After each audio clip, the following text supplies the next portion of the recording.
ಬಳ್ಳಾರಿ ನಗರ ಕೌಲ್ ಬಜಾರ್ ಭಾಗದ ವ್ಯಾಪ್ತಿಯಲ್ಲಿ ಬರುವ 28ನೇ ವಾರ್ಡಿನಲ್ಲಿ ಯಾಸೀನ್ ಸಾಬ್ ಮಸೀದಿ ಹಿಂಭಾಗದಲ್ಲಿ ಟವರ್ ಅಳವಡಿಸಲು ಮುಂದಾದ ಹಿನ್ನೆಲೆಯಲ್ಲಿ ಸ್ಥಳೀಯರು ವಿರೋಧ ವ್ಯಕ್ತಪಡಿಸಿದ್ದಾರೆ. ನಗರದ ಯಾಸೀನ್ ಸಾಬ್ ಮಸೀದಿ ಹಿಂಭಾಗದಲ್ಲಿರುವ ಜನನಿಬಿಡ ವಸತಿ ಪ್ರದೇಶದಲ್ಲಿ ಮೊಬೈಲ್ ಟವರ್ ಸ್ಥಾಪನೆಗೆ ಮುಂದಾಗಿರುವ ಹಿನ್ನೆಲೆ ಅಲ್ಲಿನ ನಿವಾಸಿಗಳು ತೀವ್ರ ಆಕ್ಷೇಪ ವ್ಯಕ್ತಪಡಿಸಿದ್ದಾರೆ. ಈ ಕುರಿತು ಸ್ಥಳೀಯರು ಸಂಬಂಧಿಸಿದ ಅಧಿಕಾರಿಗಳಿಗೆ ಮನವಿ ಸಲ್ಲಿಸಿ, ವಸತಿ ಪ್ರದೇಶದ ಮಧ್ಯದಲ್ಲಿ ಟವರ್ ಸ್ಥಾಪನೆ ಸಾರ್ವಜನಿಕ ಆರೋಗ್ಯ ಮತ್ತು ಸುರಕ್ಷತೆಗೆ ಧಕ್ಕೆಯಾಗಬಹುದು ಎಂದು ತಿಳಿಸಿದ್ದಾರೆ.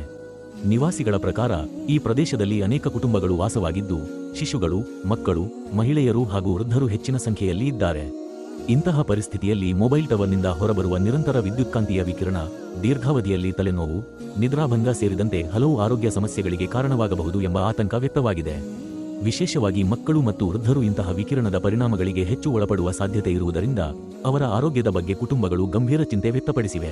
ಇದಲ್ಲದೆ ಟವರ್ ಉಪಕರಣಗಳಿಂದ ಉಂಟಾಗುವ ಶಬ್ದ ಮಾಲಿನ್ಯವು ವಸತಿ ಪ್ರದೇಶದ ಶಾಂತಿಗೆ ಧಕ್ಕೆಯಾಗಬಹುದು. ಈ ಹಿನ್ನೆಲೆಯಲ್ಲಿ ಸ್ಥಳೀಯರಲ್ಲಿ ಮಾನಸಿಕ ಒತ್ತಡ ಹಾಗೂ ಆತಂಕವೂ ಹೆಚ್ಚಾಗಿದೆ ಎಂದು ನಿವಾಸಿಗಳು ಮನವಿಯಲ್ಲಿ ಉಲ್ಲೇಖಿಸಿದ್ದಾರೆ. ಆದ್ದರಿಂದ ಈ ಯೋಜನೆಯನ್ನು ತಕ್ಷಣ ಮರುಪರಿಶೀಲಿಸಿ ರದ್ದುಪಡಿಸುವುದು ಅಥವಾ ಜನವಸತಿ ಪ್ರದೇಶದಿಂದ ದೂರದಲ್ಲಿ ಟವರ್ ಸ್ಥಾಪಿಸಲು ಕ್ರಮ ಕೈಗೊಳ್ಳಬೇಕು ಎಂದು ಅವರು ಒತ್ತಾಯಿಸಿದ್ದಾರೆ. ಈ ಸಂಬಂಧ ಸ್ಥಳೀಯರಾದ ಇಸ್ಮಾಯಿಲ್, ರಿಯಾಜ್, ಶಬ್ಬೀರ್, ಮೌಸಿನ್ ಅಲಿ, ಖಾಜಾ ಮೌನಿದೀನ್, ಸುಲೇಮಾನ್, ಎಂ.ಡಿ. ಅಲಿ, ಮೊಹಮ್ಮದ್ ಭಾಷಾ, ರಮಾನಾಥ್ ರಾವ್, ನೇಯಾಜ್, ಅಹಮದ್, ಅಯೂಬ್, ಆಶ್ರರ್ ಸುಹಾಲ್, ಮೊಹಮ್ಮದ್ ಇಶಾಕ್ ಸೇರಿದಂತೆ ಹಲವರು ಮನವಿ ಸಲ್ಲಿಸಿದ್ದಾರೆ. ವರದಿ ಹೇಮಂತ್ ರಾಜ್, ಸೂರ್ಯ ನ್ಯೂಸ್ ಕನ್ನಡ, ಬಳ್ಳಾರಿ. ಸರ್, ತಮಗೆಲ್ಲರಿಗೂ ನಮಸ್ತೆ.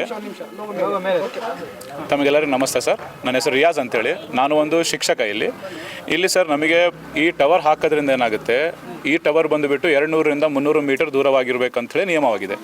ಆದರೆ ಇಲ್ಲೇನಾಗ್ತಾ ಇದೆ, ಈ ಟವರು ಇಲ್ಲಿ ಹತ್ತಿರ ಹಾಕೋದ್ರಿಂದ ಚಿಕ್ಕ ಮಕ್ಕಳಿದ್ದಾರೆ. ಆ ಚಿಕ್ಕ ಮಕ್ಕಳಿಗೆ ಏನಾಗುತ್ತೆ, ಬರುವಂಥ ಸಮಯದಲ್ಲಿ ಅನಾರೋಗ್ಯಗಳು ಬರ್ತವೆ. ಇನ್ನೊಂದು ಬಂದುಬಿಟ್ಟು ವೃದ್ಧರಿದ್ದಾರೆ, ದೊಡ್ಡವರಿರ್ತಾರೆ, ಮುದುಕರಿದ್ದಾರೆ, ಅವರಿಗೆ ಬಹಳಷ್ಟು ಅನಾರೋಗ್ಯ ಸಮಸ್ಯೆಗಳು. ಯೂಟ್ಯೂಬಲ್ಲಿ ಚೆಕ್ ಮಾಡಿದಪ್ಪ ಅಂತ ಹೇಳಿದ್ರೆ ಅದರಿಂದ ಏನಾಗುತ್ತೆ, ರಾತ್ರಿಯಲ್ಲಿ ನಿದ್ದೆಗಳು ಬರ್ತಾ ಇಲ್ಲ. ಇವಾಗ ನೀವು ಟವರ್ ಹಾಕ್ತೀರಾ, ಅದಕ್ಕೆ ಆದಂತಹ ಜನರೇಟರನ್ನು ಇಡ್ತಾರೆ. ಆ ಜನರೇಟರ್ ಕರೆಂಟ್ ಹೋದಾಗ ಏನಾಗುತ್ತಪ್ಪ ಅಂತ ಹೇಳಿದ್ರೆ ಅದರಿಂದ ಏನಾಗುತ್ತೆ, ವೈಬ್ರೇಷನ್ ಸ್ಟಾರ್ಟ್ ಆಗುತ್ತೆ, ರಾತ್ರಿ ನಿದ್ದೆ ಇರಲ್ಲ. ಅದರಿಂದ ಬಹಳಷ್ಟು ಚರ್ಮ ರೋಗಗಳು ಕೂಡ ಬರ್ತಾ ಇದ್ದಾವೆ. ನಾವು ನೋಡಬೇಕಾಗಿದ್ದಪ್ಪ ಅಂದರೆ ಇದರಿಂದ ನಾವು ಮನುಷ್ಯರಿಗೆ ಒಂದೇ ಅಲ್ಲ, ಪರಿಸರಕ್ಕೂ ಬಹಳಷ್ಟು ಹಾನಿ ಆಗ್ತಾ ಇದೆ. ಇದರಿಂದ ನನಗೆ ವಿಶೇಷವಾಗಿ ಪಕ್ಷಿಗಳು, ಎಷ್ಟು ಪಕ್ಷಿಗಳು ಸಾಯ್ತಾ ಇದ್ದಾವೆ. ಇವತ್ತು ನಮಗೆ ಕಾಣಲಾರದಂಥ ಪಕ್ಷಿಗಳು ಹೋಗಿದ್ದಾವೆ. ನಾಳೆ ಬರುವಂಥ ಸಮಯದಲ್ಲಿ ಇದೇ ಸ್ಥಿತಿ ಮುಂದುವರೆದ್ರೆ ನಾಳೆ ಮನುಷ್ಯರು ಕೂಡ ಕಷ್ಟ ಆಗುತ್ತೆ. ಇದಕ್ಕೋಸ್ಕರ ನಾವೇನು ಮಾಡಿದ್ದೀವಿ, ಈ ನಮ್ಮ ಏರಿಯಾದಿಂದ ಬಹಳಷ್ಟು ಲೆಟರ್ಸನ್ನು ಕೂಡ ನಾವು ಸಬ್ಮಿಟ್ ಮಾಡಿದ್ದೀವಿ. ಒಂದು ನೀವು ನೋಡ್ಬೋದು, ಒಂದು ಬಂದುಬಿಟ್ಟು ಡಿಸ್ಟ್ರಿಕ್ಟ್ ಕಮಿಷನರ್ ಸಾಹೇಬ್ರಿಗೂ ನಾವೊಂದು ಪತ್ರವನ್ನು ಕೊಟ್ಟಿದ್ದೀವಿ. ಎರಡನೇದು ಬಂದುಬಿಟ್ಟು ನಾವು ಸಿಟಿ ಕಾರ್ಪೊರೇಷನ್ ಅವರಿಗೂ ಒಂದು ಪತ್ರವನ್ನು ಸಲ್ಲಿಸಿದ್ದೀವಿ. ಮೂರನೇದು ಬಂದುಬಿಟ್ಟು ತುಕಾರಾಮ್ ಸಾಹೇಬ್ರಿಗೂ ನಾವೊಂದು ಪತ್ರವನ್ನು ಕೊಟ್ಟಿದ್ದೀವಿ. ನಾಲ್ಕನೇದು ಬಂದುಬಿಟ್ಟು ತಹಸೀಲ್ದಾರ್ ಸಾಹೇಬ್ರಿಗೂ ಪತ್ರ ಸಲ್ಲಿಸಿದ್ದೀವಿ. ಇದೇ ಪ್ರಕಾರ 5ನೇ ಪತ್ರ ಬಂದುಬಿಟ್ಟು SP ಸಾಹೇಬ್ರಿಗೂ ಪತ್ರ ಸಲ್ಲಿಸಿದ್ದೀವಿ. ಇಷ್ಟು ಪತ್ರಗಳು ಸಲ್ಲಿಸಿದ್ರ ಕಾರಣ ಆದರೆ ಕೂಡ ನಾವು ಟವರನ್ನು ಇಲ್ಲೇ ಹಾಕ್ತಾರೆ ಅಂತ ಹೇಳ್ತಿದ್ದಾರೆ ಸರ್. ನಮ್ಮ ಮನವಿ ಏನಪ್ಪ ಅಂದರೆ, ಇಲ್ಲಿ ಹಾಕಲಾರ್ದಂಗೆ ಬೇರೆ ಕಡೆ ಊರಿನ ಹೊರಗೆ ಹಾಕಿದರೆ ಯಾರಿಗೂ ಸಮಸ್ಯೆ ಆಗಲ್ಲ, ಯಾರಿಗೂ ತೊಂದರೆ ಆಗಲ್ಲ. ನಮ್ಮ ವಿನಂತಿ ಇಷ್ಟೇ, ಇಲ್ಲಿ ಬಿಟ್ಟು ಬೇರೆ ಎಲ್ಲನ ನೀವು ಹಾಕ್ಕೊಳ್ರಿ. ಟವರ್ ಈಗ ಮಸೀದಿಗೆ ಅನುದಾನ ಬರುತ್ತೆ ಅಂಥೇಳಿ ಹಾಕಿದ್ದಾರೆ. ಅದು ಸೊ ಮಸೀದಿಗೆ ಅನುದಾನ ಅದು ಬಿಟ್ಟು ಬೇರೆ ಬೇಕಾದಷ್ಟು ಇದೆ. ಸರ್ಕಾರ ಅನುದಾನ ಕೊಟ್ಟಿರೋದು ಹಣ ಇದೆ, ಮತ್ತು ಜನರು ಒಂದು ಮನೆಗಳು ಕೊಟ್ಟಿದ್ದಾರೆ ಮಸೀದ್ಗೋಸ್ಕರ. ಸುಮಾರು ಕಾಂಪ್ಲೆಕ್ಸ್ ಇದೆ, ಬಾಡಿಗೆ ಇದೆ.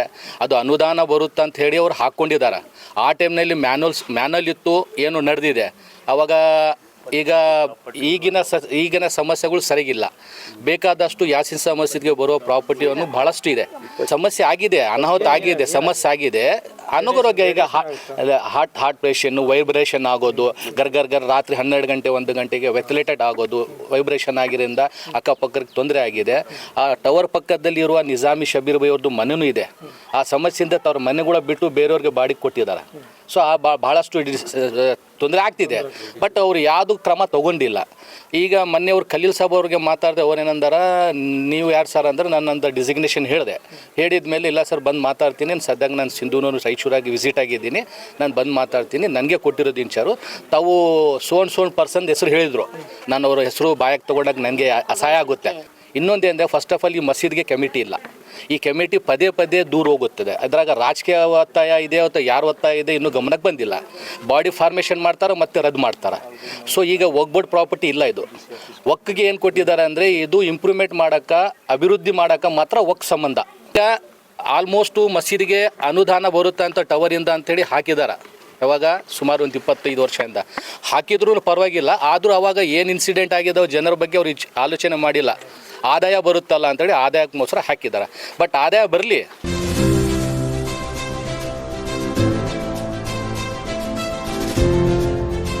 ಇದು ಸೂರ್ಯ ನ್ಯೂಸ್ ಕನ್ನಡ.